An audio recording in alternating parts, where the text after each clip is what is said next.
Tahniah. Siaran langsung ini dibawakan khas kepada anda oleh Akademi YouTuber Malaysia. Sebuah inisiatif e-didik Malaysia dan Kelab Guru Malaysia. Tumpukan perhatian anda. Siaran langsung akan bermula sebentar lagi. Link sijil akan diberikan di hujung siaran ini. Pastikan diisi dalam tempoh yang ditetapkan. Terima kasih.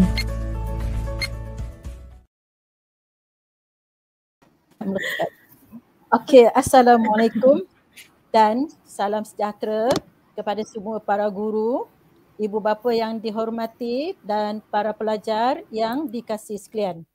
Selamat datang ke Pusat Tuition Akademi YouTuber Ayu, Usaha e-didik Malaysia dan Kelab Guru Malaysia. Bermula percuma, selamanya percuma. Sebelum kita mulakan kelas pada malam ini, mari kita sama-sama membaca Ummul Kitab Al-Fatihah.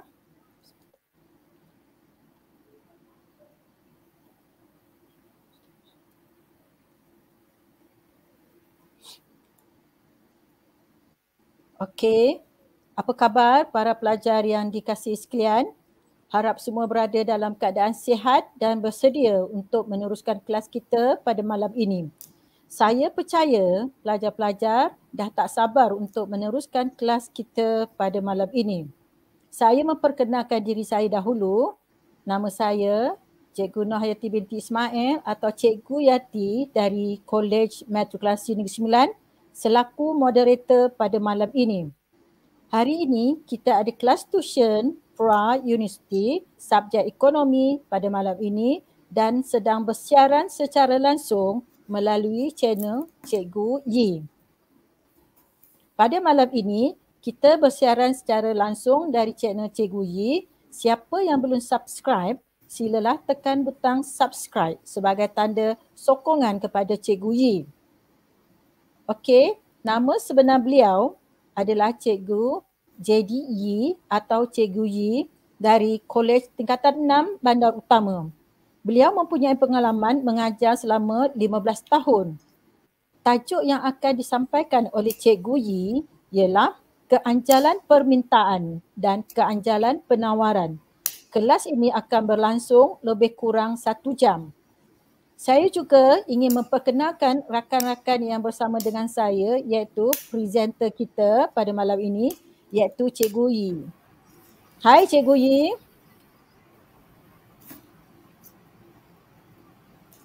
Hai. Dan seterusnya pada Madam Fizi. Hai Madam Fizi. Hai. Hello. Okey, Madam Fizi dari Kolej Matrikulasi Negeri Sembilan mengajar subjek perakaunan dan bertugas sebagai host controller. Dan Madam Lee. Hai Madam Lee. Hello. Okay, Madam Lee dari Kolej Matrikulasi Perak mengajar subjek ekonomi dan bertugas sebagai pemerhati.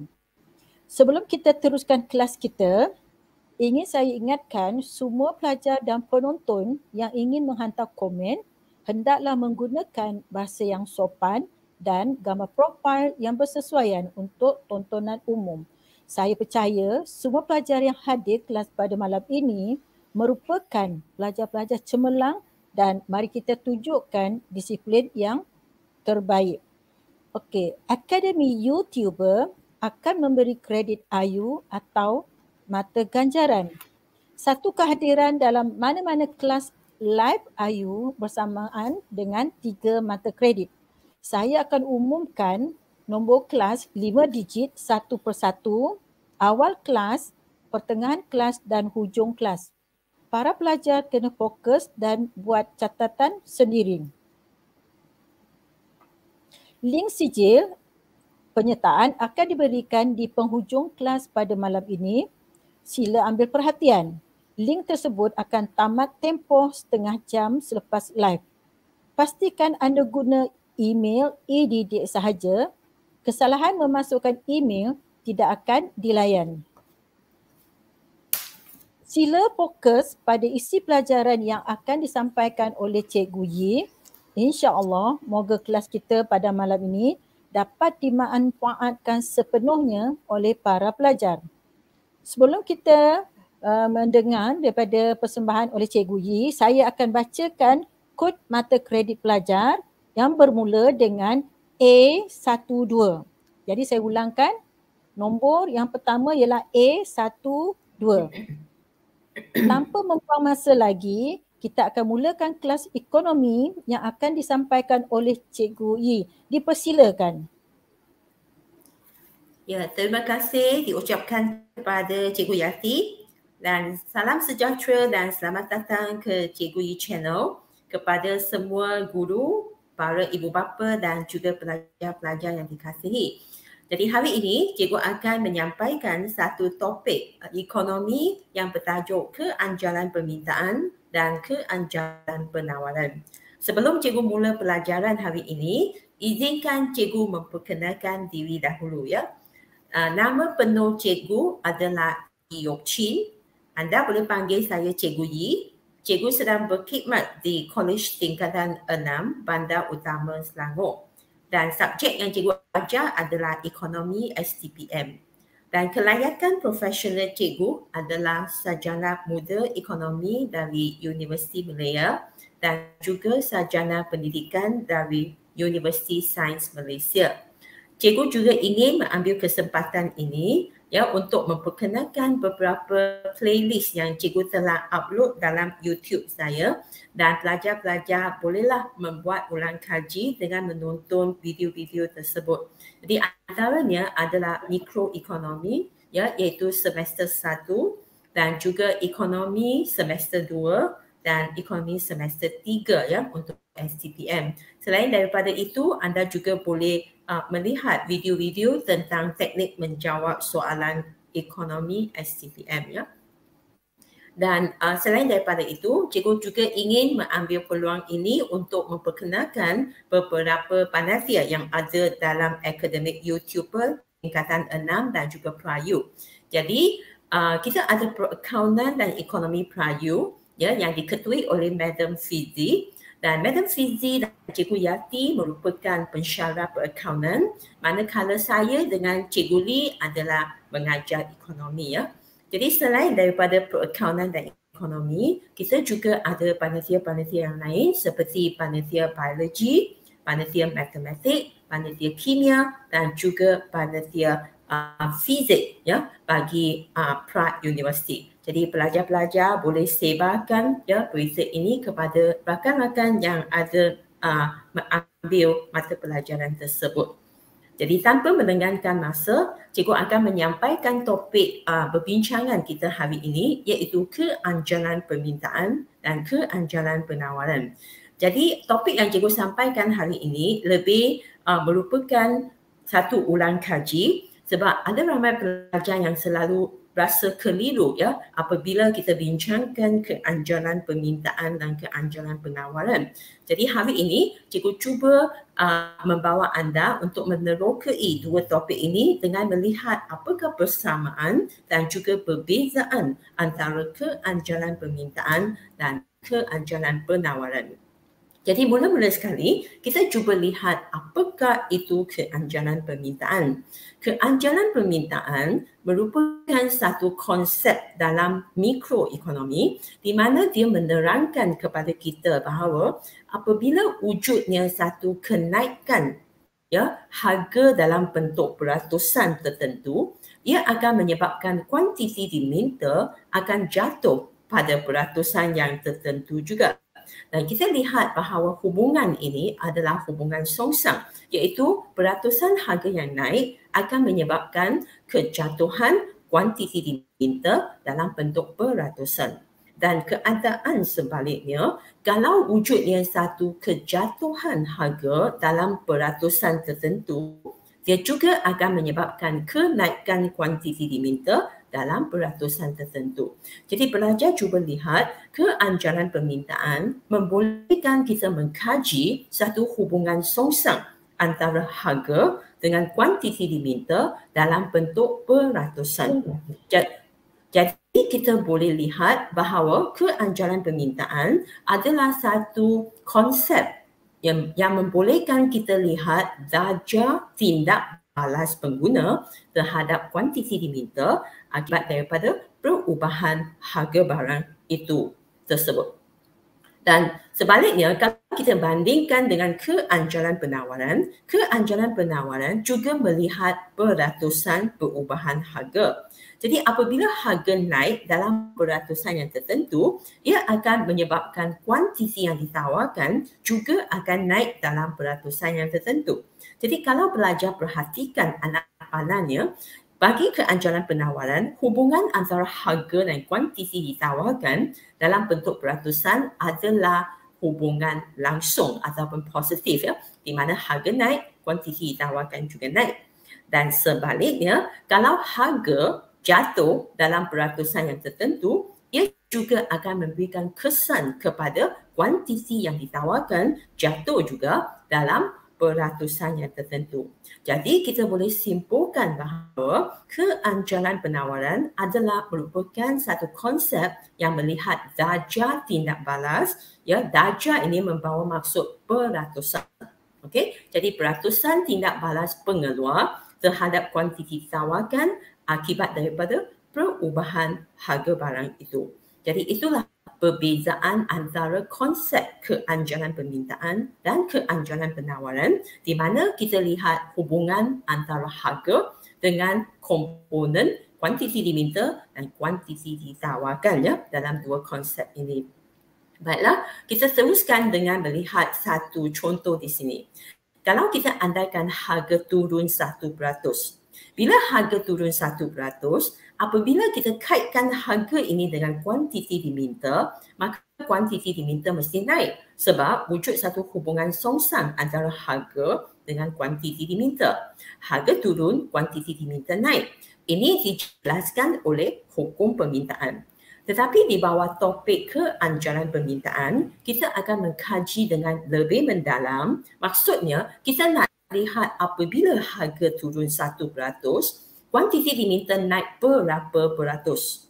Jadi antara kes-kes yang kita akan kaji ialah kita akan melihat di mana kuantiti diminta boleh naik lebih daripada 1% ataupun naik kurang daripada 1%, ataupun dia naik sama dengan 1%, dan satu lagi kes ialah kuantiti diminta tidak berubah, dia tetap, dan kes yang terakhir ialah kuantiti diminta akan naik tetapi dia akan naik dengan satu nilai yang tak terhingga, maknanya dalam bentuk infinitive. Jadi inilah antara konsep-konsep yang kita akan lihat dalam keanjuran permintaan. Dan pada masa yang sama, kalau kita tengok perbandingan dengan keanjuran penawaran, kita akan andaian yang sama, iaitu harga turun 1%. Bila harga turun 1%, kuantiti ditawarkan akan turun kerana wujudnya satu hubungan langsung ataupun positif antara harga dengan kuantiti ditawarkan.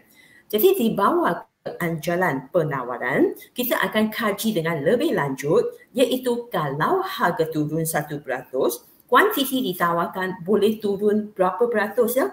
Jadi kita akan kaji 5 jenis kes juga. Yang pertama, kuantiti ditawarkan boleh turun lebih daripada 1%, turun kurang daripada 1%, turun sama dengan 1%, dia tetap tidak berubah, ataupun dia akan turun sehingga sifar.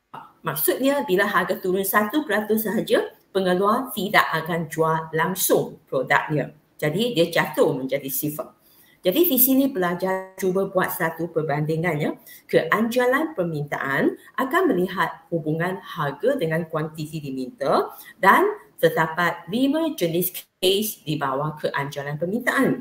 Begitu juga kalau kita kaji keanjuran penawaran juga ada 5 jenis kes. Baiklah, kita akan lihat dari definisi. Apakah perbezaan antara keanjuran permintaan harga dengan keanjuran penawaran harga? Keanjuran permintaan adalah mengukur darjah tindak balas pengguna. Jadi kata kekunci di sini adalah pengguna kerana keanjuran permintaan merujuk kepada pihak pengguna. Dan bagaimana pengguna ini bertindak balas terhadap kuantiti diminta apabila wujudnya satu perubahan harga bagi barang tersebut. Tetapi apabila kita lihat konteks keanjalan penawaran harga, dia juga akan melihat darjah tindak balas, tetapi kita tukar peranannya, dia tidak lagi jadi pengguna, tetapi peranan sekarang adalah pengeluar. Kenapa? Sebab dia adalah penawaran. Jadi penawaran, peranan adalah pengeluar. Dan pengeluar ini akan bertindak balas terhadap kuantiti ditawarkan, ya, apabila harga barang itu berubah. Jadi kalau pelajar bandingkan dua definisi ini, nampaklah satu perbezaan, iaitu peranannya pengguna dengan pengeluar dan juga kuantiti diminta dengan kuantiti ditawarkan. Jadi inilah perbezaan utama, ya, bagi definisi kedua-dua keanjalan ini. Dan kita teruskan, perbezaan yang kedua kita boleh lihat dari segi formula. Okey, formula atau rumus ini adalah sangat penting dalam peperiksaan sebab melalui rumus ini bolehlah kita menentukan jenis keanjalan permintaan dan keanjalan penawaran. Jadi pelajar cuba tengok, ya, keanjalan permintaan harga adalah peratus perubahan kuantiti diminta bahagi dengan peratus perubahan harga. Dan bila kita bandingkan dengan keanjalan penawaran harga, ia adalah peratusan perubahan kuantiti ditawarkan bahagi dengan peratusan perubahan harga. Jadi kalau pelajar perhatikan dua formula ini, kata kekunci utama yang berbeza ialah satu ialah kuantiti diminta, satu ialah kuantiti ditawarkan. Okey, apabila kita kaji lebih lanjut tentang formula ini, kita akan guna keanjalan permintaan harga, singkatannya ialah ED. ED itu adalah elasticity of demand, ya, dari bahasa Inggeris. Jadi dia ialah peratusan perubahan QD, kuantiti diminta, bahagi dengan peratusan perubahan harga. Okey, jadi semua ini pelajar memang sudah belajarlah, ya, dalam bab keanjalan. Jadi cikgu akan terus ke formula yang terakhir. Bila kita kembangkan formula pada peringkat terakhir, kita akan ringkaskan formula ini menjadi Q1 tolak Q0 bahagi Q0 darab dengan P0 bahagi P1 tolak P0. Jadi dari formula inilah yang kita akan dapat nilai keanjalan ataupun lebih dikenali sebagai pergali. Dan bagi keanjalan penawaran, pada mulanya formula yang paling asas ialah peratusan perubahan QS bahagi dengan peratusan perubahan harga. Jadi pelajar cuba perhatikan, ED adalah peratusan perubahan QD. ES adalah peratusan perubahan QS. Manakala bila bahagikan, pembawanya memang adalah peratusan perubahan harga lah. Okay, jadi ES itu apa? ES itu adalah elasticity of supply. Okay, jadi apabila kita kembangkan formula peratusan perubahan QS, peratusan perubahan harga, kita gantikan dengan ni, kita akan dapat satu formula yang telah dikembangkan. Jadi apabila kita batalkan 100 dengan 100 ini, bahagi ni ditukarkan menjadi darab, kita songsangkan formula ini, akhirnya kita juga akan dapat peringkat yang terakhir, iaitu juga Q1 tolak Q0 bahagi Q0 darab dengan P0 bahagi P1 tolak P0. Jadi kesimpulannya ialah apabila kita hanya merujuk kepada formula yang terakhir yang telah kita kembangkan tu, kita tidak boleh bezakan, ya, sama ada itu adalah keanjalan permintaan atau keanjalan penawaran. Sebab memang kedua-dua keanjalan ini menggunakan formula yang sama, kan? Tetapi jawapannya amat berbeza. Sebab bagi ED, jawapan yang kita dapat itu mesti dalam bentuk negatif. Dan keanjalan penawaran, jawapan yang kita dapat itu mestilah dalam bentuk positif. Jadi marilah kita buktikan dia, ya. Okey, kita akan lihat satu soalan. Dan soalan ini kita akan buat keanjalan permintaan. Cikgu Yi, minta maaf. Ya. Boleh? Ya. Boleh kita bacakan kod mata kredit pelajar sebentar, ya? Okey. Ya, boleh. Okey, kod mata kredit pelajar yang berikutnya ialah nombor 5. Okey, nombor 5. Okey, terima kasih. Terima kasih. Ya, Terima kasih Cikgu Yati. Jadi kita sambung dengan topik kita ni. Jadi di sini ada satu soalan ya. Hitungkan keanjalan permintaan dan penawaran bagi barang A apabila harga barang A naik dari RM5 ke RM10. Jadi di sini andaian yang penting ialah harga barang A itu naik dari RM5 ke RM10. Jadi pelajar mesti ada satu kefahaman bila harga naik maknanya harga asal adalah RM5 dan harga baru ialah RM10. Jadi kalau dalam peperiksaan, pelajar boleh labelkan P0, P1 supaya nanti bila kita ganti dalam formula itu tidak akan buat kesilapan lah. Kemudian kuantiti diminta, kita dapati pada mulanya 120 unit jatuh menjadi 80 unit. Ini mematuhi hukum permintaan di mana harga naik, kuantiti diminta jatuh. Jadi bolehlah kita labelkan 120 itu sebagai Q0 iaitu kuantiti asal, 80 itu Q1 kuantiti baru ya. Jadi P0 harga asal, P1 itu harga baru. Jadi bagi kuantiti ditawarkan, cuba lihat bila harga naik, kuantiti ditawarkan naik kan? Jadi inilah mematuhi hukum penawaran di mana kuantiti asal Q0 80 dan kuantiti baru Q1 adalah 120. Jadi kalau pelajar sudah boleh tafsirkan ya jadual ini, jadi bolehlah pelajar gantikan ke dalam formula kita. Jadi untuk menghitungkan keanjalan permintaan, kita akan ambil kuantiti baru 80 tolak kuantiti asal 120 bahagi dengan kuantiti asal 120. Kemudian kita akan darab dengan harga asal RM5 bahagi dengan harga baru RM10 tolak harga asal RM5.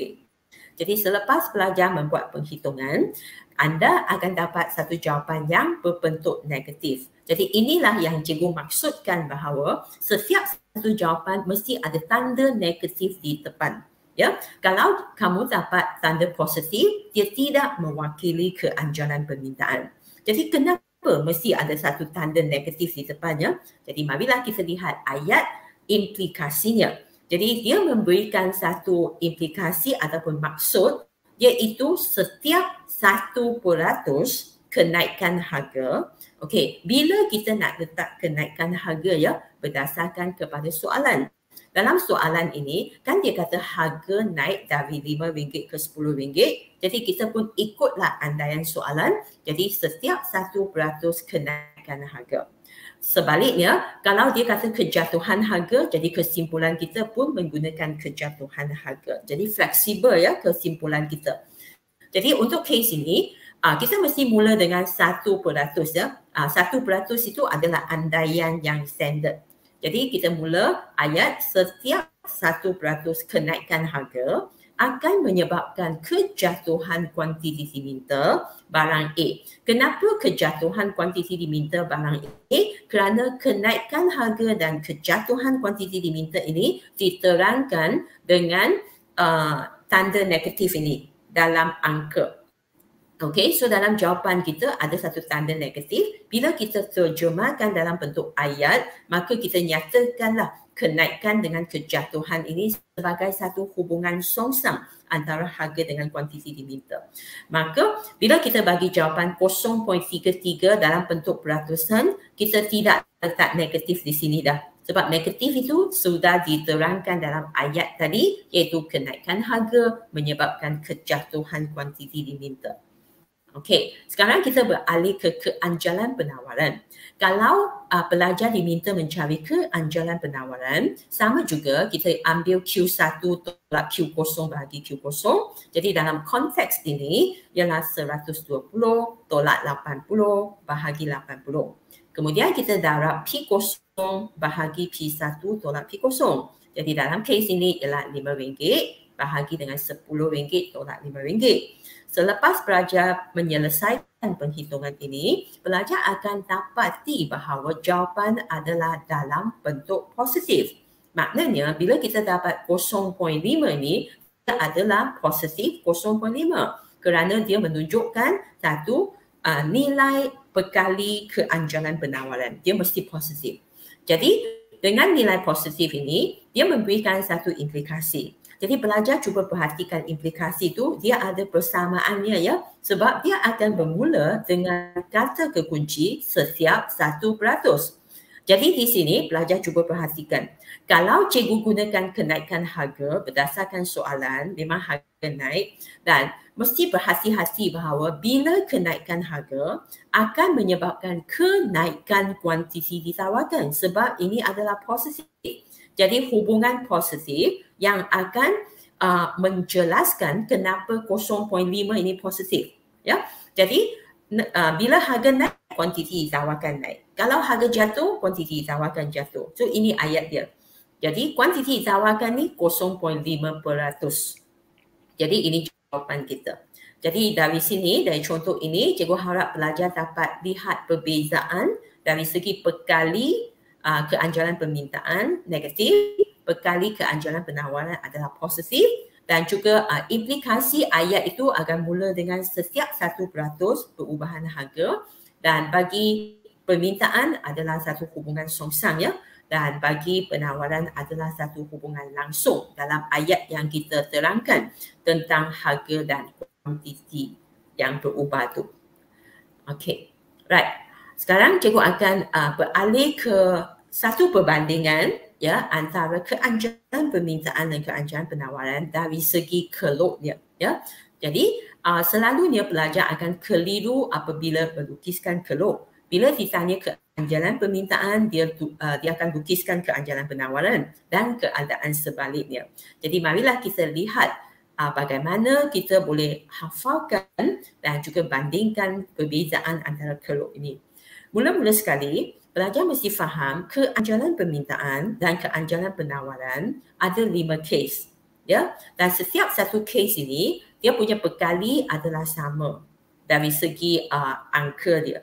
Tetapi bagi keanjuran permintaan harga, dia punya kelok adalah kelok permintaan. Jadi kelok permintaan mestilah cerun ke bawah dari kiri ke kanan. Manakala keanjuran penawaran, kita akan lukiskan kelok penawaran dan kelok itu akan mencerun ke atas dari kiri ke kanan. Jadi marilah kita bandingkan setiap satu kes dari perkali yang paling rendah ke perkali yang paling besar nilainya. Okey, mula-mula sekali kita tengok keanjuran permintaan yang kita sebutkan sebagai tidak anjau sempurna. Kalau dia tidak anjau sempurna, dia berbentuk garis menegak. Walaupun dia kelok permintaan, tapi dia kelok permintaan yang luar biasa di mana dia adalah menegak yang diwakili oleh D030. Dan kalau keanjuran penawaran ES, dia juga ada nama tidak anjau sempurna. Jadi perkalinya juga sama dengan kosong, tapi ES sama kosong. Tadi ED sama dengan kosong. Jadi bagi SS ini juga merupakan satu garis yang menegak yang kita kenalinya sebagai tidak anjau sempurna. Jadi untuk membezakan dua kelok ini adalah label kita, sama ada kita label dia DD ataupun kita labelkan dia SS, itu dia. Bila kita lihat kes kedua, adalah satu kes yang tidak anjau ya. Bagi tidak anjau, perkali adalah lebih besar daripada kosong kurang daripada 1. Dan bagi ES pula, dia juga adalah lebih daripada kosong kurang daripada 1. Jadi maka ini bermakna angka itu adalah sama sahaja untuk keanjuran permintaan dan keanjuran penawaran. Okey, apa maksudnya perkali antara kosong dengan 1 ya? Maknanya selepas kita aplikasikan formula tadi, dapatkan jawapan kita adalah jatuh di antara kosong dan 1. Maknanya 0.5, 0.6, 0.7, itulah case tidak anjau. Jadi cuba perhatikan kelok DD. Kalau dia tidak anjau, dia adalah curam ya. Dia adalah satu kelok DD yang sangat curam. Begitu juga SS juga curam. Tetapi satu cerun ke bawah untuk DD dan satu cerun ke atas untuk SS. Bagi kes yang ketiga, kita tengok anjau 1. Anjau 1 ni senang saja sebab jawapan yang kita dapat itu Cikgu Yi, ya. Boleh kita rehat sebentar untuk iklan? Boleh. Okay, persilakan.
Okey. Sebelum kita meneruskan kelas, saya bacakan kod mata kredit pelajar yang berikutnya. Nombor yang berikutnya ialah nombor 7. Okey, nombor 7. So, saya serahkan semula kepada Cikgu Yi. Dipersilakan. Ya, terima kasih Cikgu Yati. Jadi marilah kita teruskan dengan kes yang ketiga iaitu anjau 1. Jadi kalau anjau 1, kalau permintaan adalah berbentuk hyperbola segi 4 di mana dia melengkung, dan bagi anjau 1 penawaran pula adalah bermula dari titik asalan ya. Maknanya dia akan bermula dari titik kosong ini dan dia turun ke atas. Kemudian kita teruskan dengan kes yang keempat. Kes yang keempat adalah jenis anjau. Jadi anjau maknanya perkali kita adalah lebih besar daripada 1 tetapi kurang daripada infinity. Jadi perkali itu satu nilai yang besar. Untuk permintaan dia adalah curang. Dia adalah landai ya. Dia adalah landai. Pelajar cuba tengok D3 ni dia adalah lebih landai kalau berbanding dengan D1. Jadi inilah dikenali sebagai anjau. Manakala untuk keanjauan penawaran, bagi anjau dia juga adalah berbentuk landai iaitu S3 ya, S3 ni. Jadi akhir sekali kita lihat kes yang kelima adalah satu kes yang ekstrim ya, di mana kita kenalinya sebagai anjau sempurna. Yang nilai yang paling besar iaitu kita akan dapat nilai perkali itu sama dengan infinity. Maknanya bila pelajar tekan calculator untuk mendapatkan jawapan, kadang-kadang dia akan menunjukkan max error ya bagi setengah calculator. Jadi max error itu maknanya dia adalah infinity sampai calculator itu tak boleh kirakan nilai tersebut. Jadi inilah kes dia anjau sempurna di mana D4 adalah mendata, begitu juga untuk S4 adalah mendata. Kan? Jadi kalau pelajar perhatikan dua graf ini, bolehlah pelajar lihat satu kombinasi keanjalan permintaan antara semua kelok DD yang kita boleh bandingkan dan juga satu kombinasi keanjalan penawaran bagi kelok penawaran yang berbeza. Dan seterusnya kita tengok anjau sempurna. Anjau sempurna adalah satu kes di mana DD mendata dan SS juga mendata. Jadi bagi kedua-dua yang mendata ni, bila kita gantikan ke dalam formula, kita akan dapat satu nilai infinity. Jadi perkali bagi ED adalah infinity, perkali untuk ES juga adalah infinity. Dan kelok itu adalah kelok yang mendata. Ya. Okey, seterusnya kita lihat anjau 1. Anjau 1 bagi DD adalah hyperbola segi 4, dan SF adalah cerun ke atas yang bermula dari titik asalan. Jadi kedua-dua ini perkali adalah 1. Jadi bila pelajar latih diri, kamu gantikan nilai ke dalam formula masing-masing. Bagi ED, kamu akan dapat negatif 1. Seperti yang cikgu sebutkan tadi, kita jangan tengok negatif tu. Jadi memang perkali tu adalah 1. Dan bagi penawaran, perkalinya juga adalah 1. Jadi kedua-dua ini adalah dalam kes anjau 1. Jadi secara perbandingan, pelajar mesti boleh bezakan ya. Bagi DD yang anjau 1, dia adalah melengkung. Maknanya dia adalah hyperbola segi 4 dan bagi penawaran pula adalah bermula dari titik asalan. Itu perbezaannya. Yang kes keempat, kita tengok keadaan yang tidak anjau.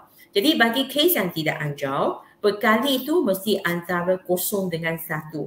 Ya, 0 dengan 1. Tak kira dia adalah kelok permintaan ataupun kelok penawaran, dia punya jawapan mesti jatuh antara 0 dan 1.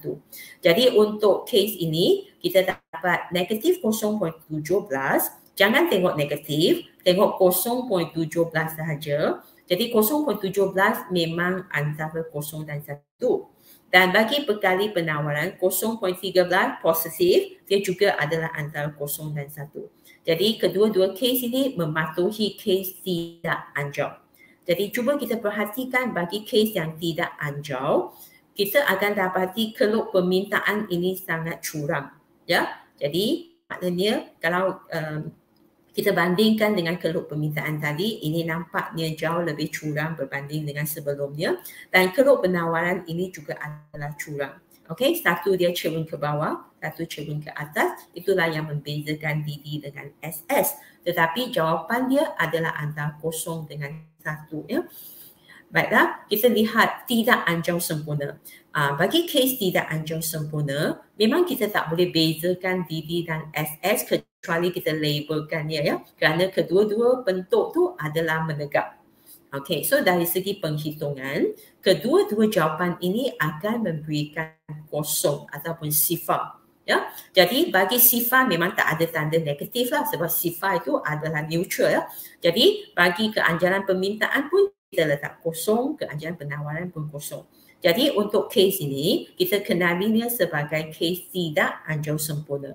Jadi permintaan ada kes tidak anjau sempurna, penawaran pun ada kes tidak anjau sempurna. Jadi inilah di mana dia diwakili oleh satu keluk DD dan satu keluk SS yang menegak. Okey, dan inilah antara 5 kes yang kita ada. Jadi sekarang cikgu ingin membawa pelajar semua untuk mengkaji apakah faktor-faktor yang menentukan keanjalan permintaan. Okey, maksudnya apa?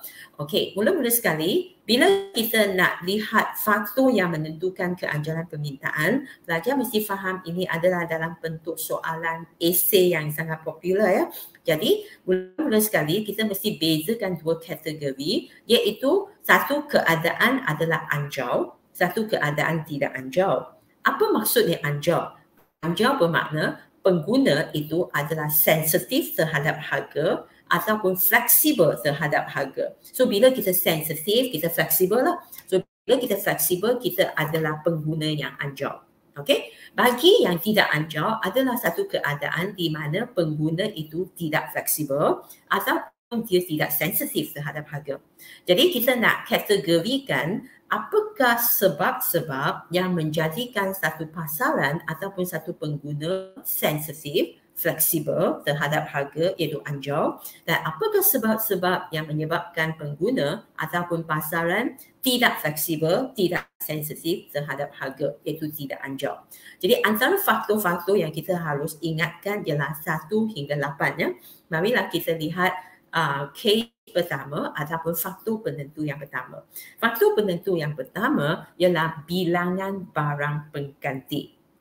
Pelajar mesti faham kalau sesuatu barang ada banyak barang pengganti, maka pengguna barang itu akan lebih fleksibel terhadap harga dan mereka akan sensitif terhadap harga. Sebagai contoh ya, pelajar mesti makan biskut kan. Okey, biskut ni dia ada banyak jenama. Jadi ada berbagai rasa, berbagai jenama, bungkusan dia, okey, bau dia. Jadi kita ada banyak pilihan. Jadi kalau biskut itu naik harga, kita akan beli biskut jenama lain sebab kita ada banyak barang pengganti untuk kita pilih. Dalam keadaan ini di mana produk itu ada banyak barang pengganti, pengguna akan menjadi lebih fleksibel dan kita juga akan lebih sensitif terhadap perubahan harga. Ya, jadi ini adalah kes yang anjau.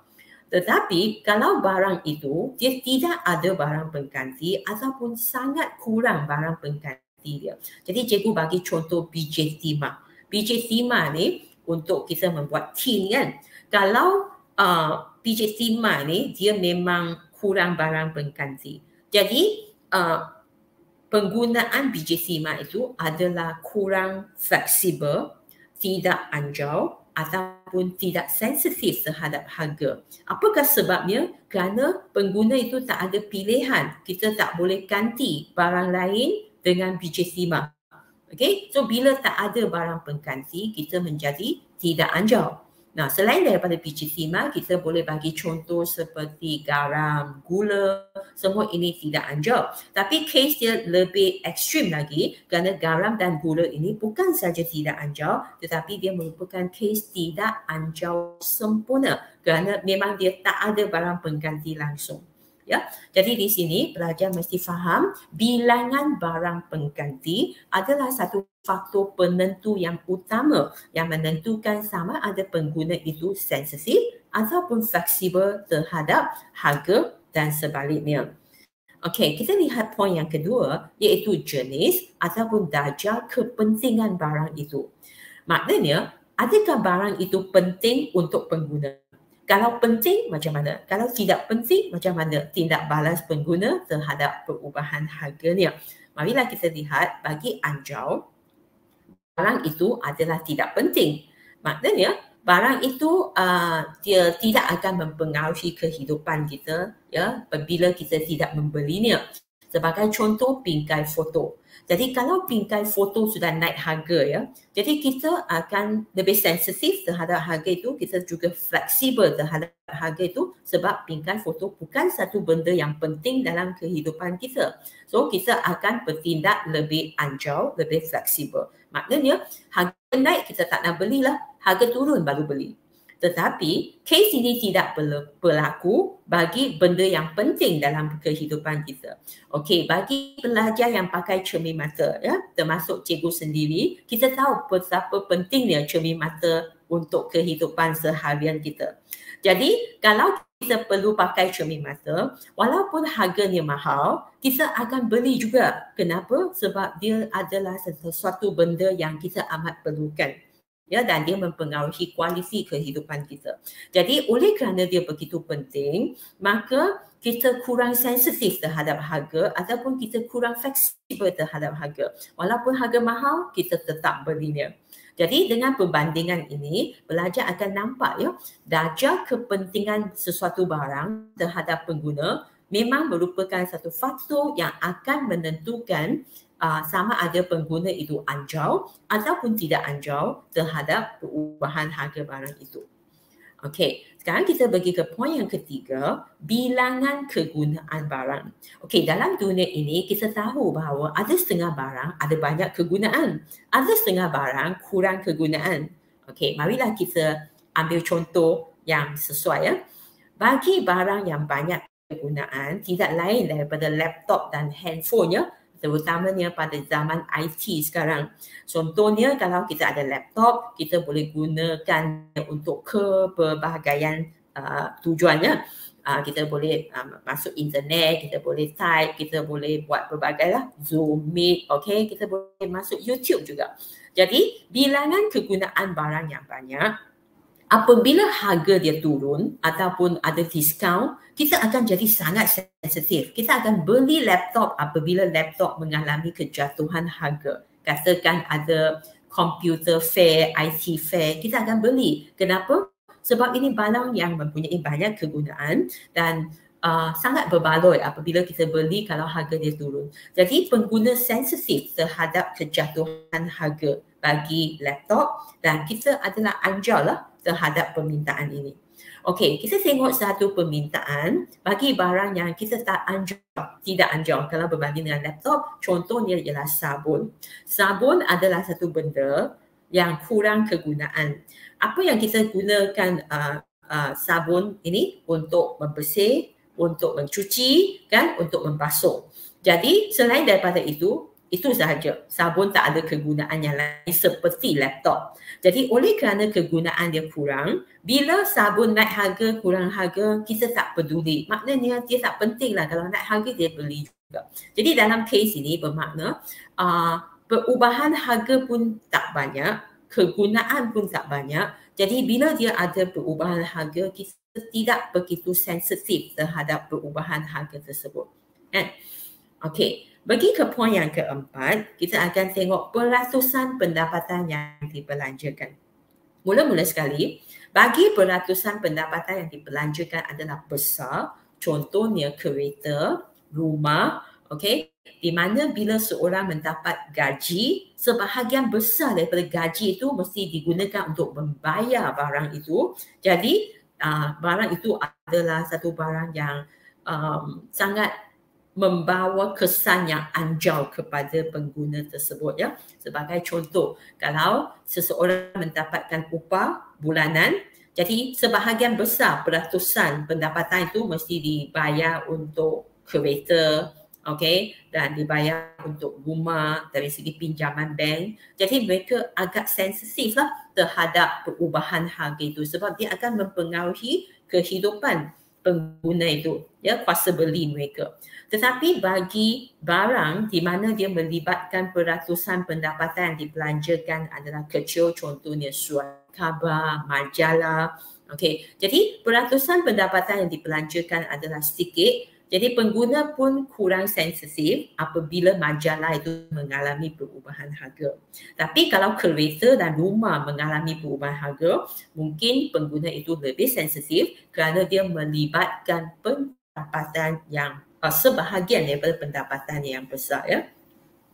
Dan seterusnya kita lihat poin yang kelima ialah jangka masa penggunaan sesuatu barang ataupun kita boleh terjemahkan dia sebagai ketahanan barang itu. Kita tahu bahawa dalam dunia ini ada barang yang tahan lama dan barang yang kurang tahan lama. Jadi barang yang tahan lama kita adalah lebih sensitif terhadap harga. Okey, sensitif terhadap harga maksudnya kalau alat elektronik ya sebagai contoh mengalami kejatuhan harga. Contohnya ada diskaun, ada harga runtuh, kita akan beli alat elektronik tersebut kerana pada pendapat pengguna sangat berbaloi untuk membelikan alat elektronik yang mengalami diskaun sebab kita boleh guna untuk satu jangka masa yang lama. Jadi berbaloi lah. Tetapi kalau barang itu bukan barang yang tahan lama sebagai contoh roti.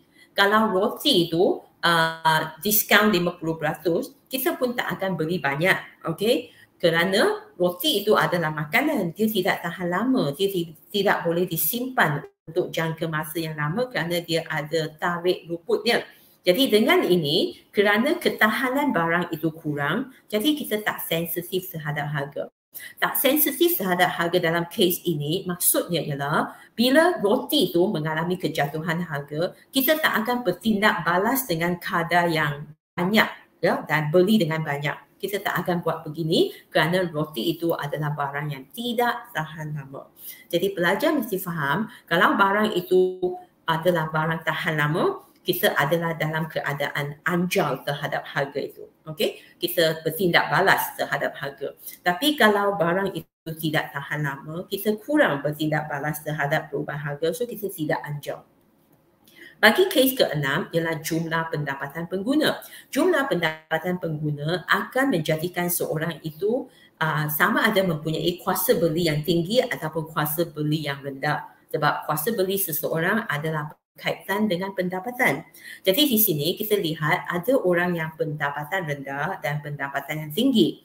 Okey, dalam erti kata lain, mereka yang berpendapatan rendah adalah orang yang sederhana, okey, ataupun orang miskin, dan pendapatan tinggi adalah orang kaya.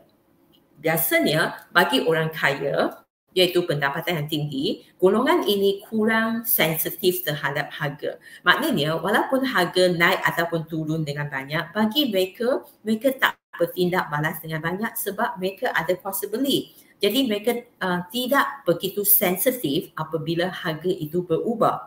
Sebaliknya bagi orang yang berpendapatan rendah, perubahan harga yang sedikit sahaja akan memberikan satu kesan yang sangat besar terhadap kuasa belinya dan juga taraf hidupnya. Jadi bagi mereka yang berpendapatan rendah itu, mereka sensitif terhadap harga. Sedikit perubahan harga akan mempengaruhi kehidupannya. Ya.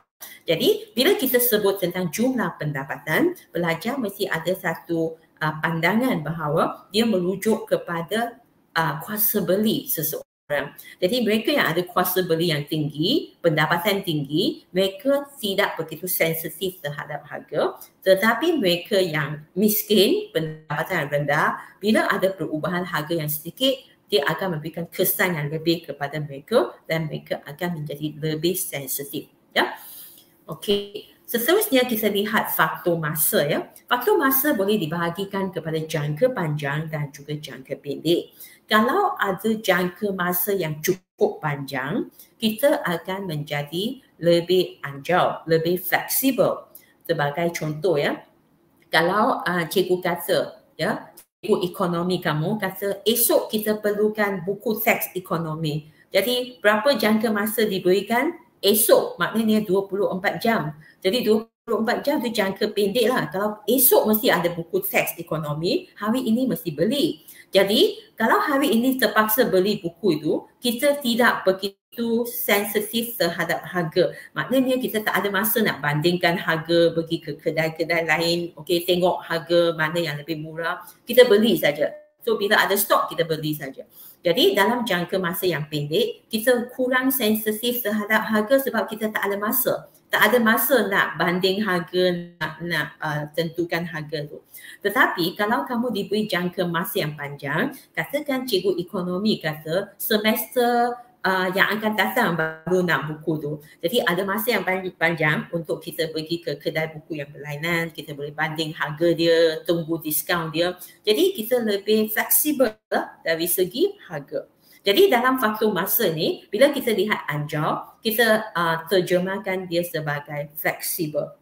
Jangka panjang kita lebih fleksibel, so kita anjau terhadap harga. Jangka pendek kita kurang fleksibel terhadap harga, maka kita tidak anjau harga.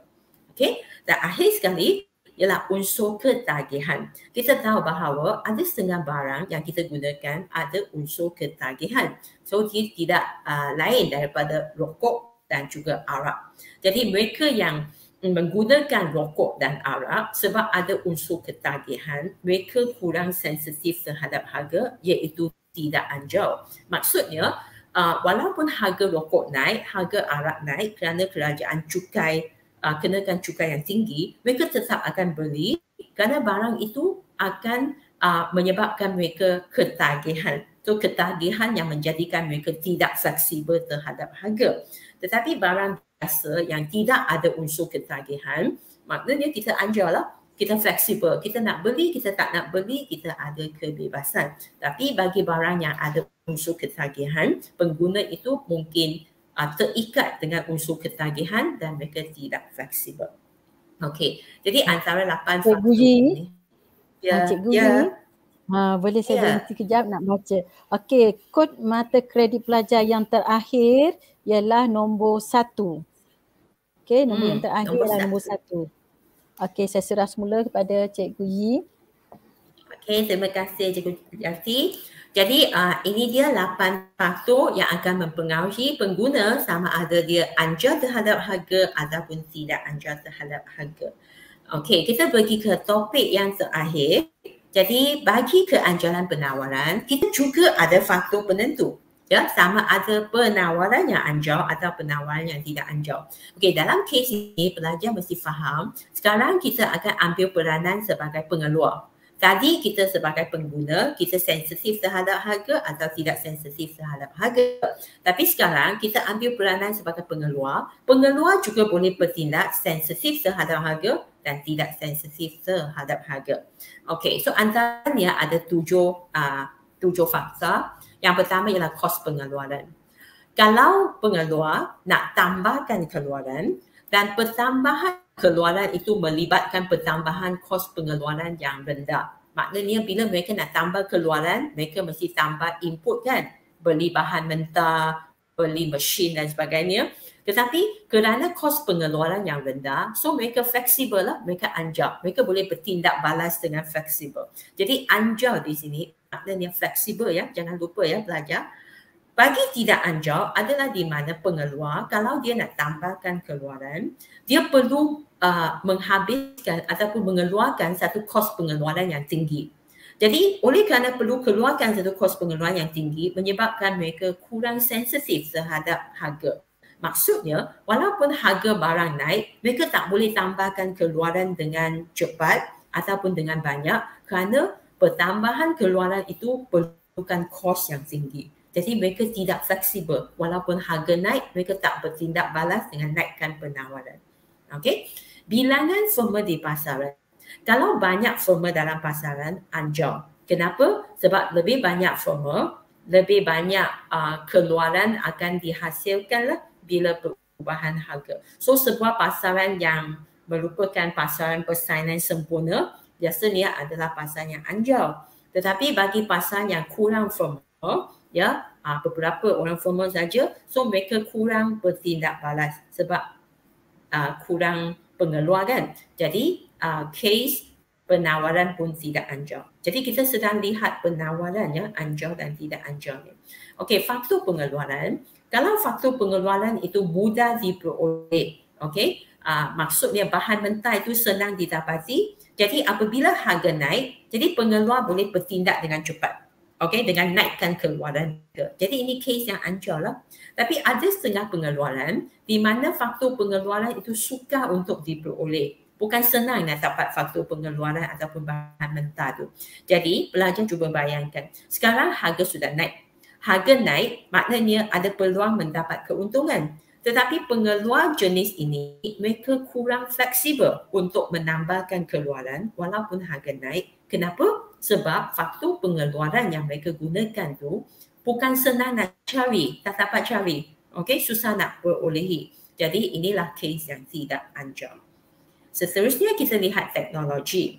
Kalau teknologi yang digunakan oleh pengeluar adalah moden dan canggih, kita dapati bahawa bila harga naik, pengeluar akan bertindak dengan fleksibel. Mereka akan tambahkan keluaran dengan cepat. Harga naik, mereka tambah keluaran dengan cepat kerana mereka sedang menggunakan satu teknologi yang moden dan canggih.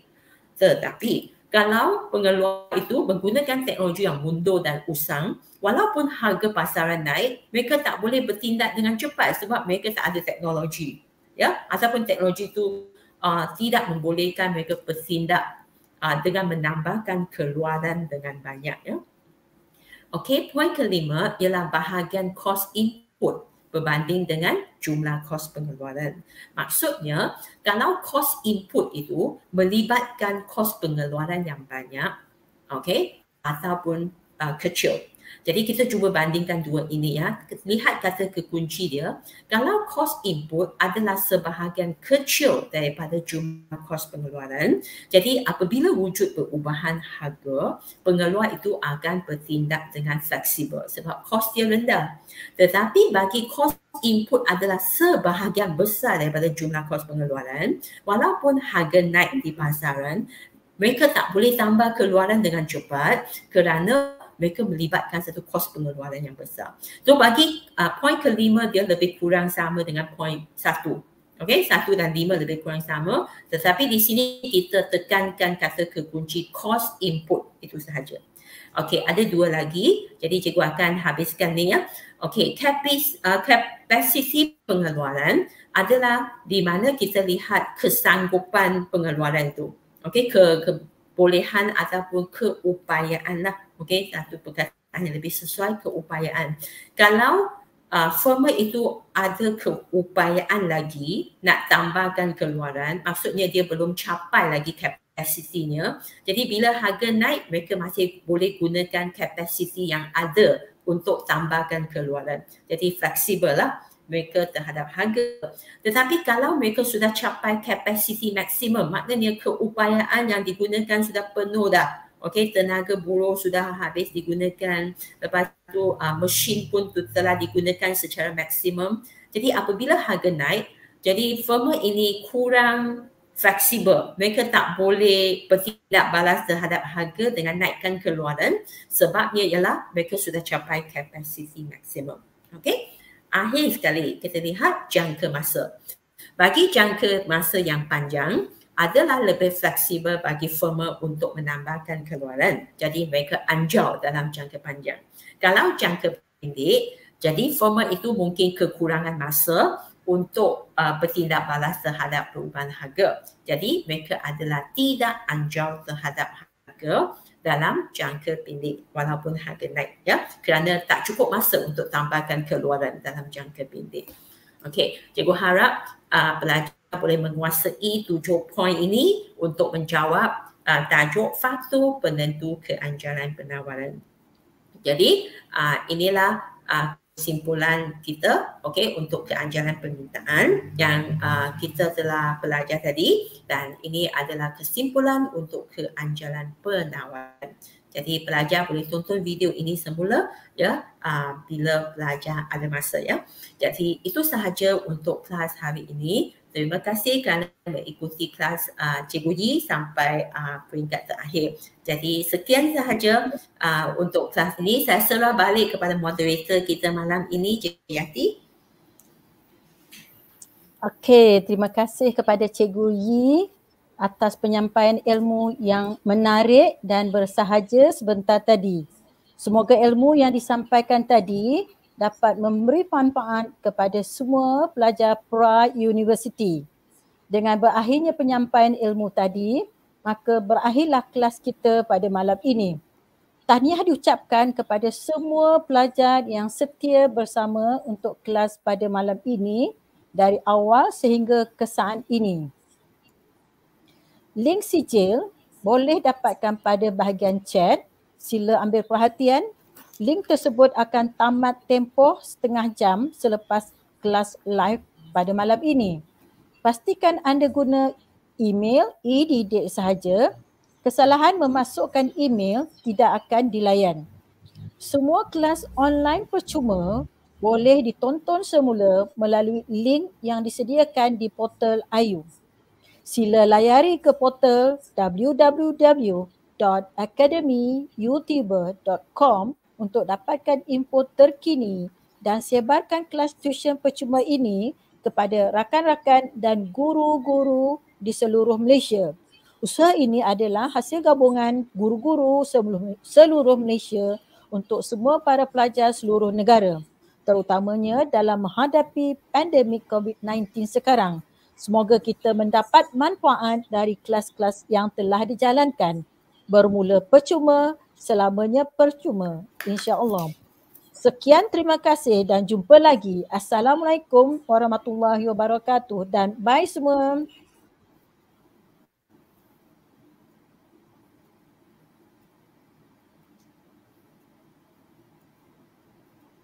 Wow, banyaknya hadiah menarik menanti anda. Wah, kini Akademi YouTuber mengambil inisiatif baru di mana memberikan hadiah-hadiah ini secara percuma. Ya, percuma kepada anda semua. Bagaimana caranya? Dengan mengikuti kelas tuition online percuma Akademi YouTuber sambil mengutip mata kredit, anda dapat menukarkannya dengan hadiah-hadiah yang menarik ini. Tunggu apa lagi? Segalanya percuma. Jangan lepaskan peluang tau. Dah dapat banyak hadiah menarik, takkan nak lepaskan peluang. Layari www.academyyoutuber.com sekarang untuk maklumat lanjut. Dibawakan kepada anda oleh Akademi YouTuber.